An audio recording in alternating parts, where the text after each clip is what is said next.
अब question number 9 से आगे जाते वक्त एक चीज और भी जरा देख ले माशाल्लाह। आप लोगों ने जो मैंने सवाल व्हाट्सएप ग्रुप में पूछा था, अक्सर स्टूडेंट ने मुझे रिप्लाई कर दिया और करेक्ट रिप्लाई किया। माशाल्लाह, this is very good, very good. बिल्कुल, अभी भी कुछ आ रहा है, मैं देख रहा हूँ 25%, 27, यस 25। एक और बात, एक तो आप लोग सीख गए कि चार में से एक बच्चा, दो बच्चे, तीन बच्चे, चार, चार के चार, वो आप सीख गए। वो परसेंटेज भी सीख गए कि चार में से एक बच्चा 25% है, चार में से दो 50, 75। अब देखो, फ्रैक्शन में भी इसको हम लोग सीख सकते हैं। फ्रैक्शन में चार में से एक, चार में से एक, नहीं किधर गया,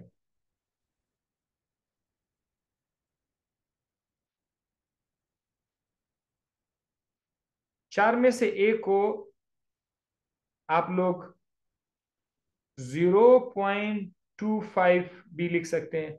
कल को अगर सवाल 0.25 आ जाए ना, ये प्रोबेबिलिटी में परसेंटेज का भी पूछा जा सकता है और ये इस तरह भी आ सकता है। ये जो 0.25 है, ये 25% है। कितना आसान है। इसी तरह से 2/4, 2/4 को अगर आप सिंप्लीफाई करोगे ना, तो ये 1/2 हो जाएगा। और 1/2 जो है, ये 0.50 है और ये 50% है। इसी तरह 3/4 0.75 बनता है और इसका परसेंटेज 75% बनता है। बस 4/4 का आंसर एक आएगा और एक हमेशा 100% होता है। वाह वाह वाह वाह, मैथ भी आज आप लोग कुछ सीख गए। तो क्वेश्चन नंबर 9 का राइट आंसर क्या है? Offspring with homozygous stall. ये जो होमोजाइगस स्टॉल पूछा जा रहा है, होमोजाइगस शॉर्ट नहीं पूछा जा रहा।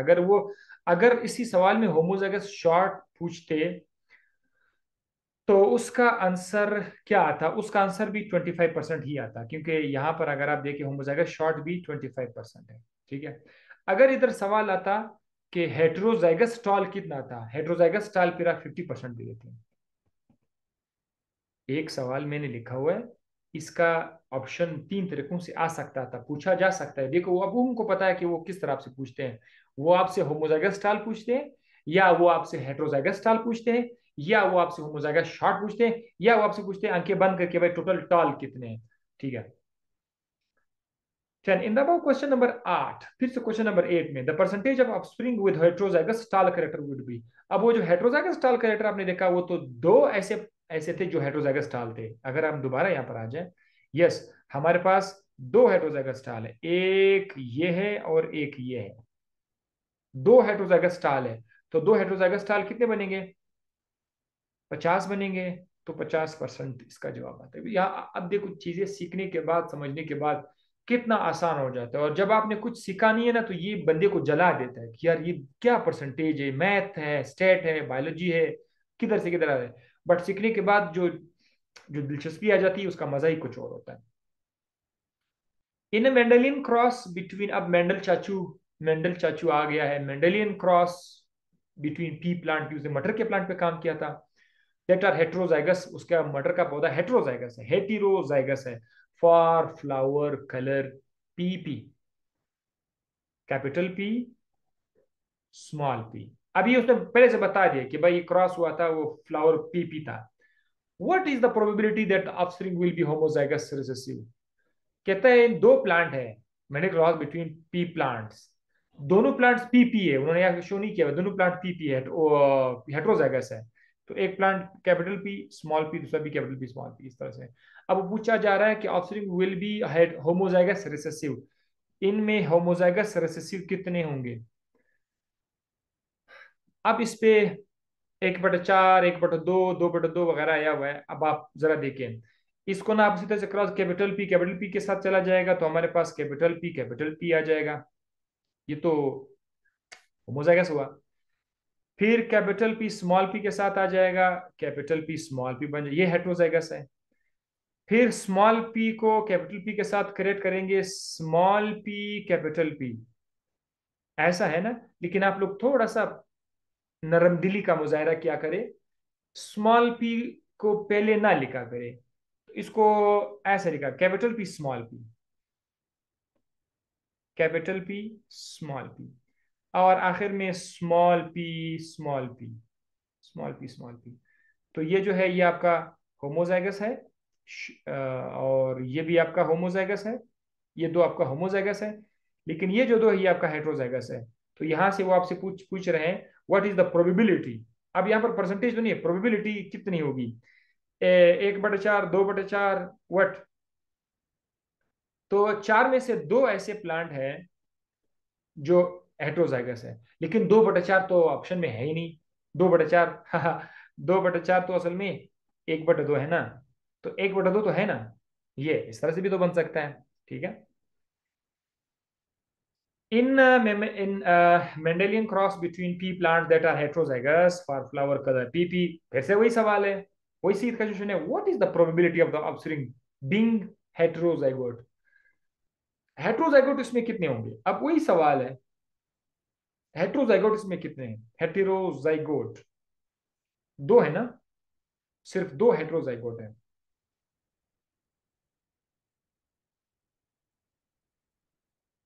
1 मिनट, पहले सवाल में homozygous recessive, okay okay okay okay okay, my mistake. पहले सवाल में होमोजाइगस रेसेसिव के बारे में बात हो रही है। तो होमोजाइगस रेसेसिव हमारे पास कौन सा है, ये वाला, सिर्फ एक हमारे पास होमोजाइगस रेसेसिव है। यस, होमोजाइगस रेसेसिव हमारे पास सिर्फ एक है।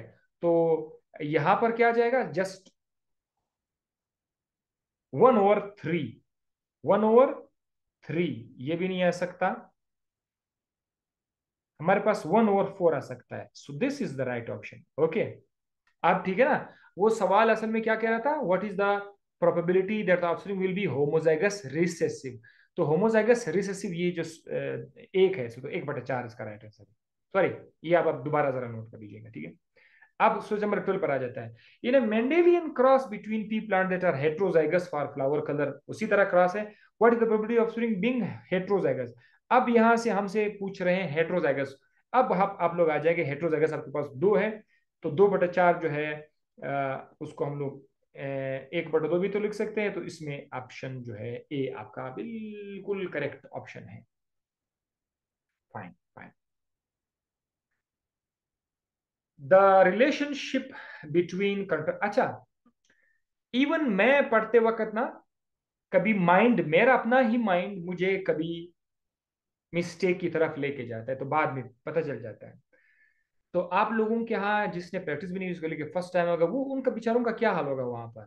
इन सब चीजों का एक बहुत बड़ा इलाज ये है, प्रैक्टिस। अब देखो, मैं तो टेस्ट नहीं दे रहा ना कि मैं रोजाना बस प्रैक्टिस करते जाऊं, मैं तो नहीं दे रहा। आप लोगों को जब आप बार बार प्रैक्टिस करेंगे तो आपका माइंड इतना शार्प हो जाएगा, गलती फिर भी थोड़ी बहुत होगी, चांसेस गलती की बहुत कम हो जाएंगे। ठीक है, इसीलिए तो हम कहते हैं बार बार सिर्फ हलवा से नहीं बनेगा। ये जो आप लोग सुन रहे हैं सर हलवा है, ये तो आप सुन रहे हैं और आपको आप समझ रहे हैं, मजा तो तब आएगा जब आप किताब खोले, नोट्स खोले, खुद से जब आप अटेम्प्ट करना शुरू करेंगे तब मजा आएगा। The relationship between contrasting alleles, अब एलील के बारे में बात आ चुकी है, ये हम लोग ऑलरेडी डिस्कस कर चुके हैं। Contrasting alleles at the same locus, ये लोकस के बारे में भी बात हो चुकी है। हेट्रोजाइगस स्टेट, हेट्रोजाइगस स्टेट मतलब दो जीन है वो हेट्रोजाइगस है, वो इस तरह कैपिटल टी स्मॉल टी है, या कैपिटल आर स्मॉल आर है, या कैपिटल बी स्मॉल बी है। इस तरह के जब हेट्रोजाइगस कंडीशन में जीन्स आ जाए तो उनके दरमियान एक ताल्लुक बन जाता है। उस ताल्लुक को क्या कहते हैं, codominance, dominance relationship, complete dominance, इनको तो उसका सिंपल जवाब है dominance relationship, dominance relationship.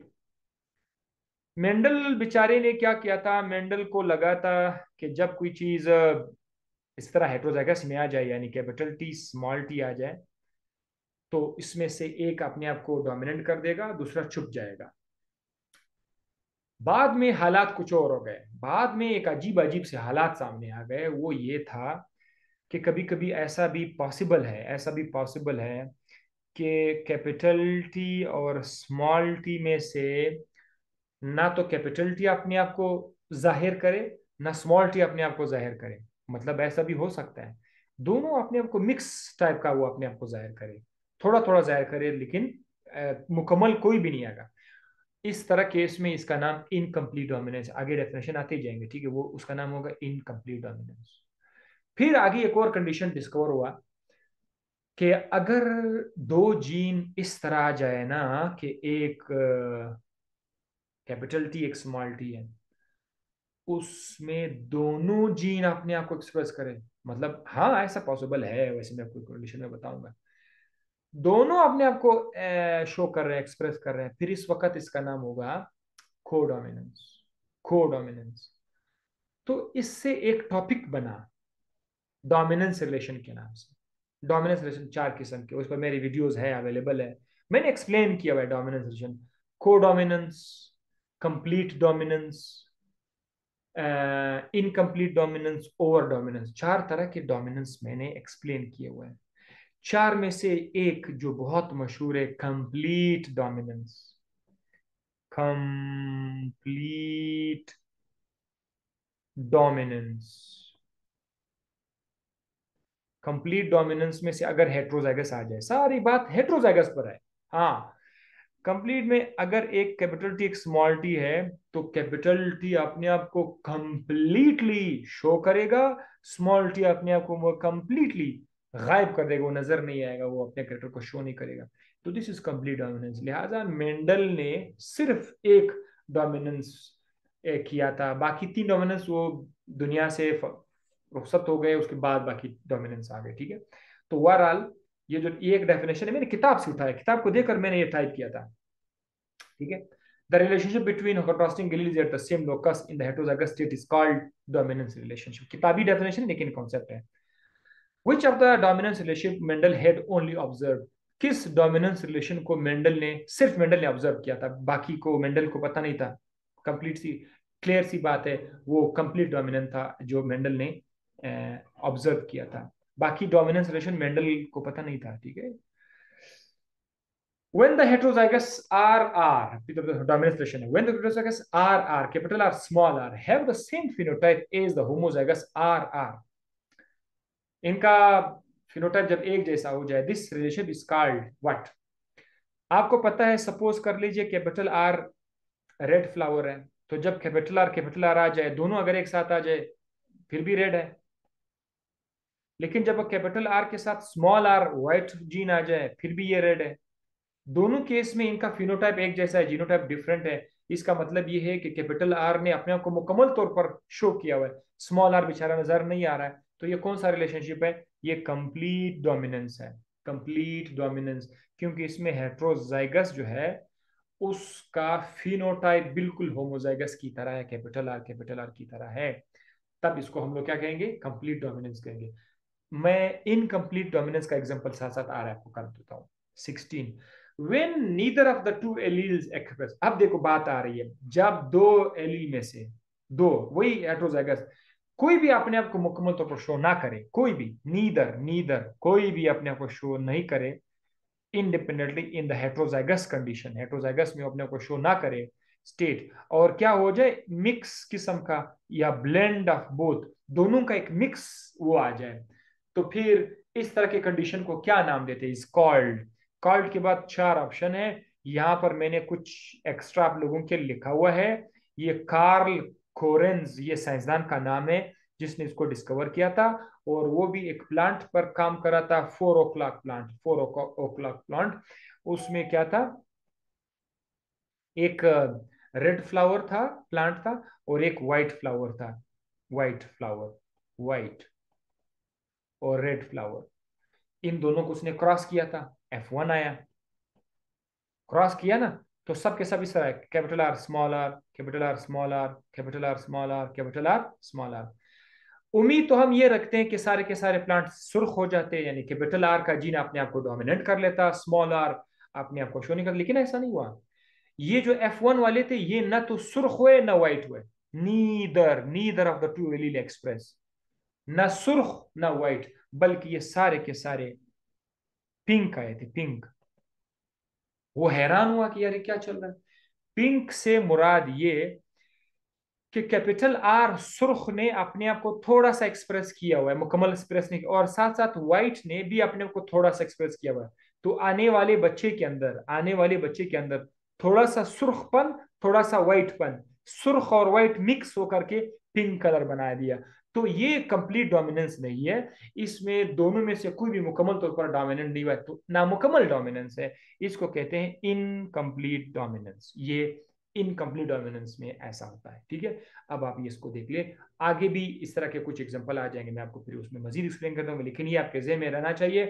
4 o'clock plant के साथ ऐसा हुआ था, उसका जो सुर्ख फ्लावर था, व्हाइट फ्लावर था।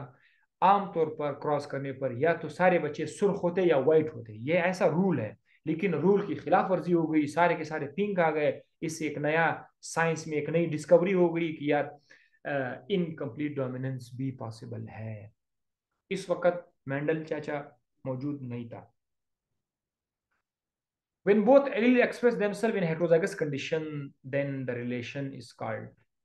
When both allele express, अब देखो दोनों अगर अपने आप को एक्सप्रेस करें, दोनों अपने आप को एक्सप्रेस करें, फिर इस कंडीशन को क्या कहते हैं? हाँ, अगर दोनों एक्सप्रेस करें फिर तो सिंपल सी बात है, इसको हम लोग कोडोमिनेंस तो बोलते हैं। लेकिन मैं आपको इसका मसाल बताता हूँ। सपोज करते हैं ये जो एंटीजन वाला केस है, ब्लड ग्रुप एंटीजन में केस है। अगर किसी शख्स के ब्लड में एंटीजन, आरबीसी के ऊपर एंटीजन आ जाए, एंटीजन ए अगर आ जाए उसके आरबीसी के ऊपर, आरबीसी के ऊपर, तो इसका ब्लड ग्रुप होगा ब्लड ग्रुप ए। सिंपल सी बात है।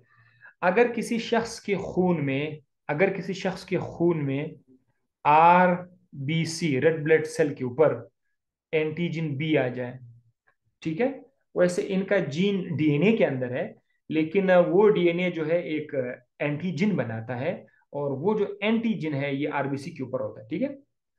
तो ये एंटीजन है, ये जो आरबीसी के ऊपर है ये एंटीजन है, एंटीजन राइट। सबको प्रोटीन है, कार्बोहाइड्रेट प्रोटीन है या प्रोटीन है, बस ये आरबीसी के ऊपर है, वो मालिक्यूल है एंटीजन के नाम से। अब ये तो बड़ा सिंपल है, चलो जिसके पास जीन ए है वो एंटीजन ए बनाएगा, जिसके पास जीन बी हो एंटीजन बी बनाएगा। लेकिन अब मजे की बात है, एक ऐसा शख्स भी आया जिसके जिसके आरबीसी पर एंटीजन ए और एंटीजन बी दोनों पड़े हुए हैं। जब हम इस शख्स के डीएनए में गए, इस शख्स के डीएनए के अंदर जब हम गए, तो इस शख्स का जो डीएनए है वहां पर जो क्रोमोसोम है, उस क्रोमोसोम के अंदर जीन ए, जीन बी दोनों मौजूद है। जीन ए जोड़े की सूरत में है, पेयर है, जोड़ा है, ए और बी जोड़ा है, दोनों ने अपने आप को एक्सप्रेस किया हुआ है। तो ऐसे केस में इस तरह के हालात को बोलते हैं कोडोमिनेंस, दोनों ने अपने आप को एक्सप्रेस किया हुआ है। तो ये हर चीज में मुमकिन नहीं है। इसका एक एग्जांपल हमारे कोर्स में blood group A B is a very good example of a codominance, ठीक है, right. When the phenotypic expression of heterozygous condition, अब अगर फिनोटाइपिक एक्सप्रेशन ऑफ, अगर किसी करेक्टर का फिनोटाइप, जाहिरी शक्ल, हेटेरोजाइगस कंडीशन के अंदर बिकम्स मोर इंटेंस, बहुत उसकी शिदत में इजाफा हो जाए हेटेरोजाइगस में होमोजाइगस से, तो फिर इस हालत को कहते हैं ओवर डोमिनेंस कहते हैं। जब इजाफा हो जाए उसको ओवर डोमिनेंस करेंगे। मिसाल के तौर पर एक वाइट आई का एक कीड़ा है, इंसेक्ट है, और एक रेड आई कीड़ा है, दोनों के बच्चे हैं, सुर्ख आंख व्हाइट आंख। जो बच्चे आए ना F1 में, उनके बच्चों में आई का कलर रेड से बहुत ज्यादा डार्क रेड था, बहुत ज्यादा डार्क रेड था।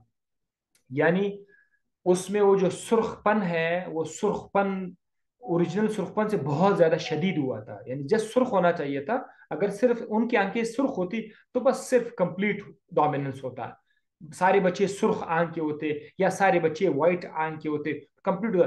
लेकिन अब जो बच्चे आ रहे हैं उसमें सुर्खपन तो है, लेकिन वो सुर्खपन बहुत ज्यादा सुर्खपन है, पिगमेंटेशन बहुत ज्यादा हुई, ओवर एक्सप्रेशन हुआ है। इस केस में उसको ओवर डोमिनेंस कहते हैं, ठीक है। ये एक ड्रोसोफिला है, ड्रोसोफिला फ्रूट फ्लाई ड्रोसोफिला उस मक्खी का नाम है, उसमें ये दरियाफ्त हुआ है, ठीक है। If a trait exist in 3 different phenotypes, अगर एक ट्रेट 3 मुख्तलिफ फिनोटाइप्स में है, there must be some sort of interaction like. ये बात चल रही है किस चीज की? इनकम्प्लीट डोमिनेंस की। मतलब अगर अगर किसी ट्रेट की 3 डिफरेंट फिनोटाइप्स हों, वो कैसे हैं? देख, एक क्रोमोसोम है, क्रोमोसोम के ऊपर एक जीन है, एक जीन है। वो जीन जो है वो क्या करता है, अगर वो एंटीजीन ए बना ले तो इसका ब्लड ग्रुप ए होगा। यही जीन अगर इसके अंदर थोड़ी बहुत चेंजेस आ जाए, अगर ये बी हो जाए तो उसका ब्लड ग्रुप बी हो जाएगा। और ये इसी जीन में ये भी पॉसिबल हो सकता है कि ए बी दोनों हो जाए, तो फिर दोनों जीन आ सकते हैं, तो फिर इसका ब्लड ग्रुप ए बी हो सकता है। सो जो ब्लड ग्रुप है वो ए हो सकता है, बी हो सकता है, ए बी हो सकता है। ये इस तरह सवाल की तरफ इशारा है। इफ अ ट्रेट एग्जिस्ट, अब ट्रेट क्या है? आपका ब्लड ग्रुप है, ठीक है। एग्जिस्ट इन 3 डिफरेंट फिनोटाइप्स, ये आपके 3 डिफरेंट फिनोटाइप्स आ गए, ए बी और ए बी, 3 डिफरेंट फिनोटाइप्स है। तो इसका मतलब ये है कि इसमें तो कौन सा इंटरेक्शन हो सकता है? कंप्लीट डोमिनेंस हो सकता है? नहीं भाई, कंप्लीट डोमिनेंस तो नहीं हो सकता है। ये जो है इनकम्प्लीट डोमिनेंस में इस तरह पॉसिबल है। So right option is incomplete dominance में। अगर वो कंप्लीट डोमिनेंस होता ना, कंप्लीट डोमिनेंस में 2 तरह के रिलेशन आ सकते हैं।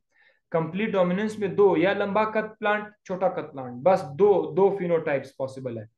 अगर 3 डिफरेंट फिनोटाइप्स आ जाए ना, तो ये इनकम्प्लीट डोमिनेंस है। और मजे की बात सुनो, अगर 3 से बढ़ जाए, 4 हो जाए, 4 हो जाए, फिर ये मल्टीपल रिलेशन में आ जाएगा। ठीक है, वो भी मैं आपको आगे बताता हूँ।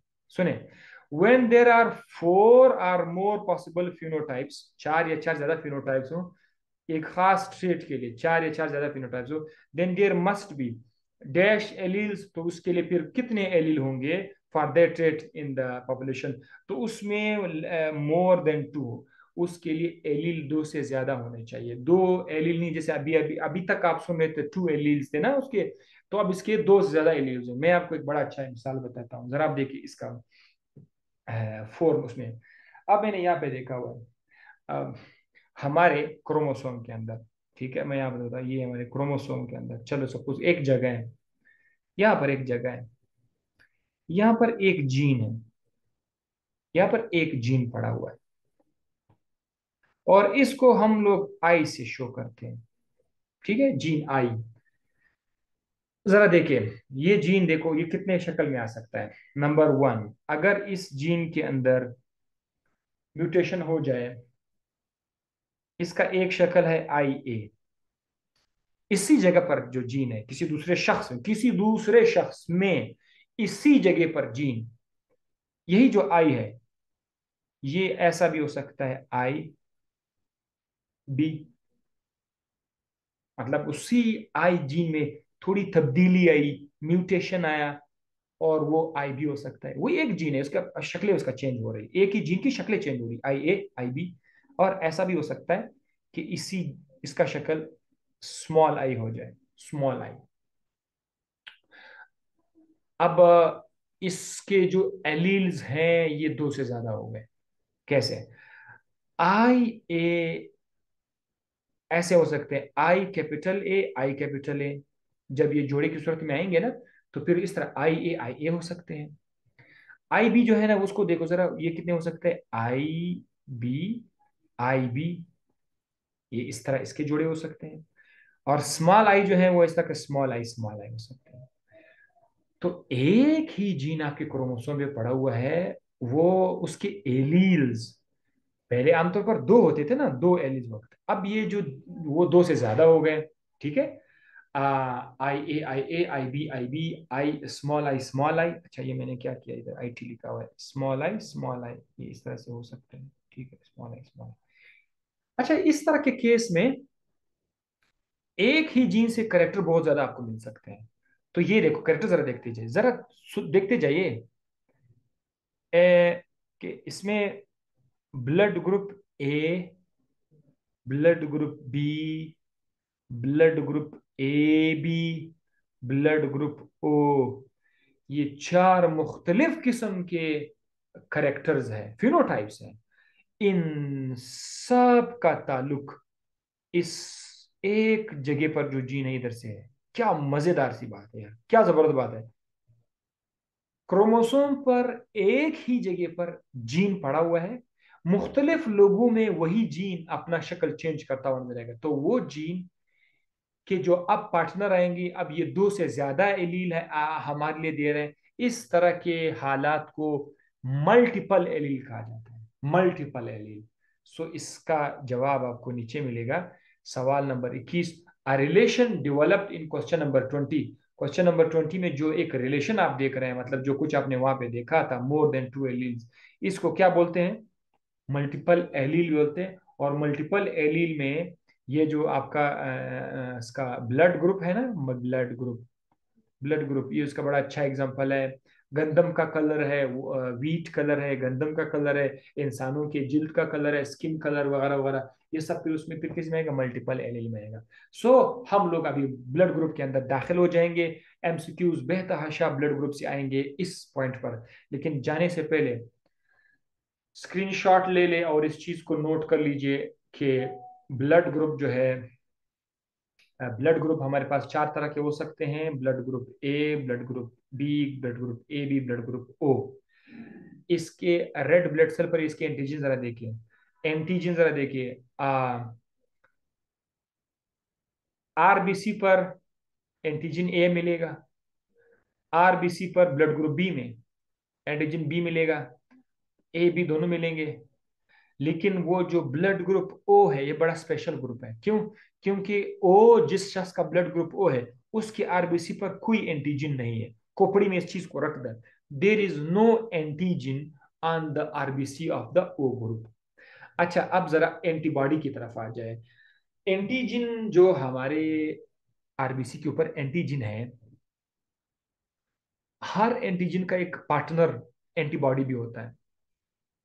सो वो एंटीबॉडी आपने अभी याद रखना है।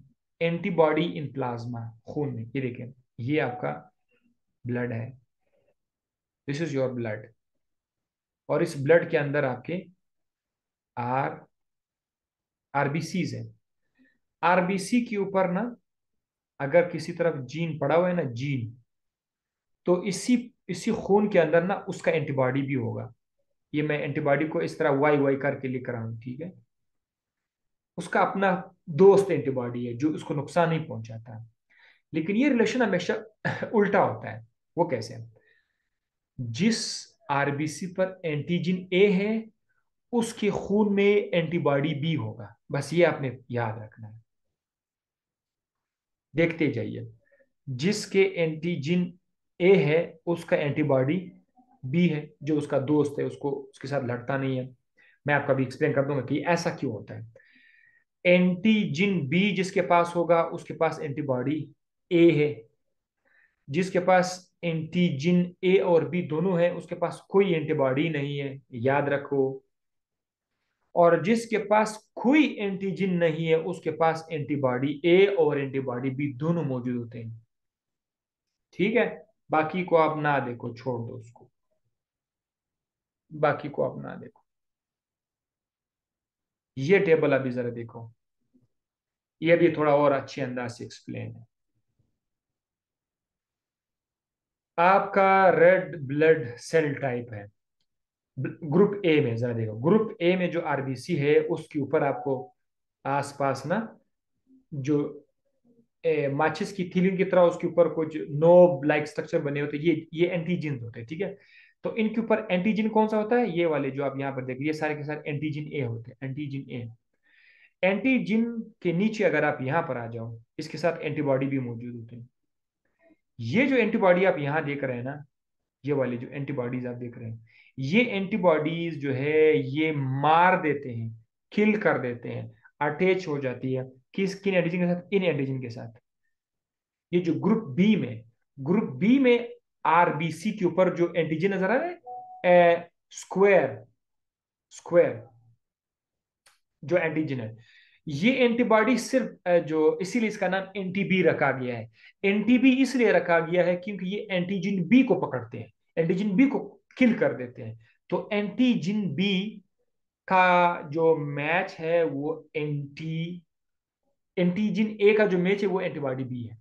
अच्छा, अब आप जरा इसके साइड पर आ जाओ, प्लाज्मा के अंदर। ग्रुप बी में नीचे आ जाओ, एंटी ए। एंटी ए मतलब एंटीबॉडी ए। ये जो अब आपको यहाँ पर जो आपको एंटीबॉडीज नजर आ रहे हैं, एंटीबॉडी ए, इसको ए इसलिए कहा जा रहा है क्योंकि ये अटैक करेंगे किसको? एंटीजन ए को। इसीलिए ब्लड ग्रुप बी में एंटीजन बी अटैच है, लेकिन एंटीबॉडी उसका ए का नाम मौजूद है। तो ये तीर का निशान से मैंने अब आपको समझा दिया, ठीक है। अब नीचे, और नीचे क्या लिखा हुआ? Antigen in the red blood cell.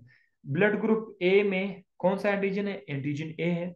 Blood group B में एंटीजन बी है। ये बड़ा आसान है। ब्लड ग्रुप ए में antigen A, blood group B में antigen B. Blood group A B में दोनों एंटीजन मौजूद है।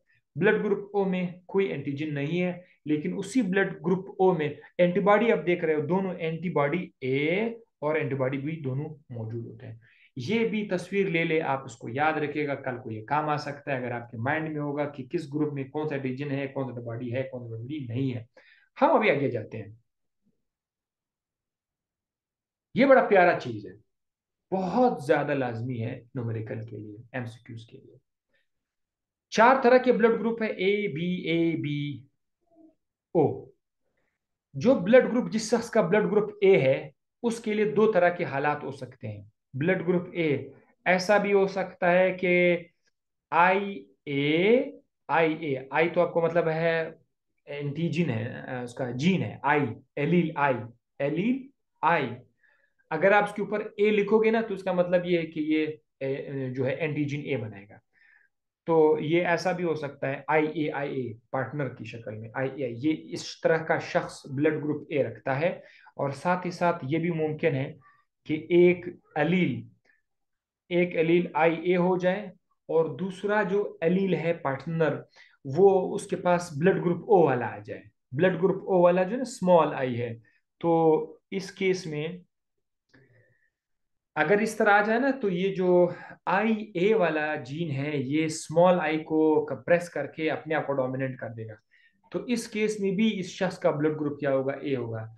बस आपने ये 2 कंडीशन याद रखने हैं कि ब्लड ग्रुप ए 2 तरह का हो सकता है। कल सवाल आएगा कि एक शख्स है, उसने शादी की एक इस तरह के पार्टनर के साथ, उस शख्स का ब्लड ग्रुप ए है। तो जैसे उन्होंने ब्लड ग्रुप, आपके माइंड में आ जाए यार ब्लड ग्रुप तो 2 तरह के हैं, मैं कौन सा लिखूं?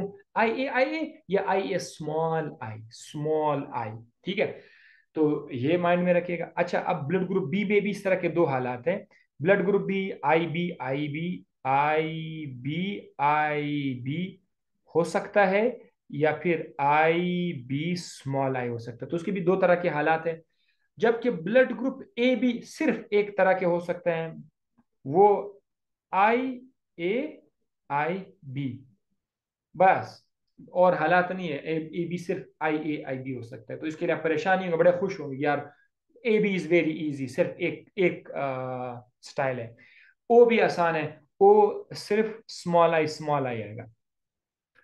अगर आप लोगों ने ये टेबल माइंड में रखा, मैं गारंटी देता हूं कि इधर से जो सवाल आएगा उसको आप यूं यूं करके सॉल्व कर जाओगे। कि अगर ये याद रहा आपको, कैसे, उसका फायदा क्या है? क्योंकि अभी हम लोग सवालात की तरफ जाएंगे, तो वो जो पूछेंगे हम लोग उसका जवाब देंगे। यहाँ पर मैंने बाकायदा अपने लिए यहाँ पर पेज पर लिखा हुआ था, ठीक है।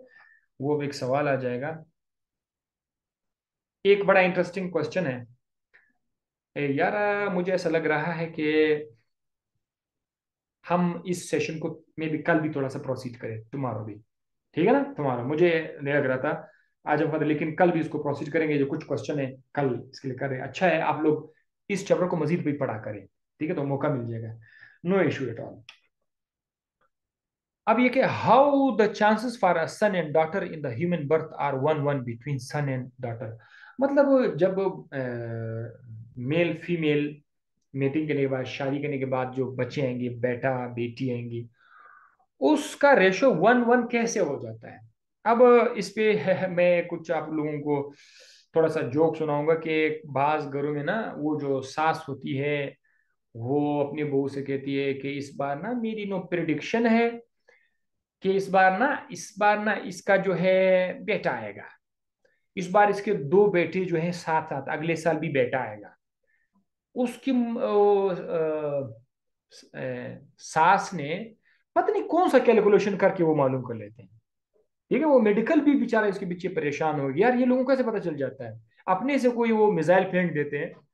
ये बहुत बड़ी वो है कि जो है चूंकि ये फलाने खानदान की लड़की है या फलाने खानदान का शहजादा है, तो चूंकि ये फलाने खानदान का शहजादा है तो इसके तो बेटे ही आएंगे, या ये फलाने खानदान की शहजादी है इसके तो अक्सर बेटे आएंगे या बेटियां आएंगी। भाई इस तरह कोई वो नहीं है। इधर ना इधर जस्टिस बड़ा जबरदस्त है, परफेक्ट जस्टिस। मर्जी से आएंगे, अल्लाह की मर्जी से आएंगे, उसमें कोई शक नहीं है। साइंस साइंस का बाप भी वो जो है वो नहीं कर सकता कि अब मर्जी तो उधर से चलती है। लेकिन मैं आपको बताऊंगा कि इसमें 1:1 कैसे आता है। हम अभी बताएंगे 50-50 चांसेस है, बच्चा आएगा, आने वाला बच्चा जो है 50-50% चांसेस है। 50% चांसेस है कि वो फीमेल हो, 50% को मेल हो जाए। अच्छा आइए देखते हैं। ये है आपका XY, मतलब मेल है, दिस इज मेल XY। और फीमेल के लिए क्या है, XX है। दोनों हमारे पास XX है, ठीक है। फीमेल। चले अब देखो ना क्या हो सकता है आने वाला बच्चा। अगर मेल से X जीन जाए और फीमेल से BX आ जाए ना, तो आने वाला बच्चा होगा, आने वाला बच्चा होगा XX XX। जरा इंतजार कर लीजिए ना, अभी तो खत्म नहीं हुआ ना। अब ये भी हो सकता है कि अगर ये जो X है, अगर ये X जो है, ये फीमेल के पास जो दूसरा X है, अगर ये उसके साथ मिल जाए, तब क्या बनेगा, X X। खत्म नहीं हुआ है ना अभी तक। Y की बारी, क्योंकि हमें पता नहीं कि कौन सा रिलीज होगा, पता नहीं चलता ना, चांसेस सबका बराबर है। ये भी हो सकता है कि अगर ये Y यहां से Y निकल जाए और फीमेल से जो है, फीमेल से जो है X आ जाए, तो ये क्या बनेगा, XY। और अगर ये Y फिर X के साथ में जो XY। तो अगर आप इसमें गौर से देखें ना, चार बच्चे हैं, चार में से ये दो कौन है, फीमेल है। और ये दो कौन है, मेल है। कितने आ गए, दो फीमेल दो मेल, रेशो काट दो, 1:1 रेशो आ गया। आने वाला बच्चा मेल होगा या फीमेल होगा, 50-50% चांसेस है। तो वो जो सांस कह रही कि इस बार जो है ना मेल आएगा या फीमेल आएगा, वो कैसे आएगा यार, ये कमाल का है।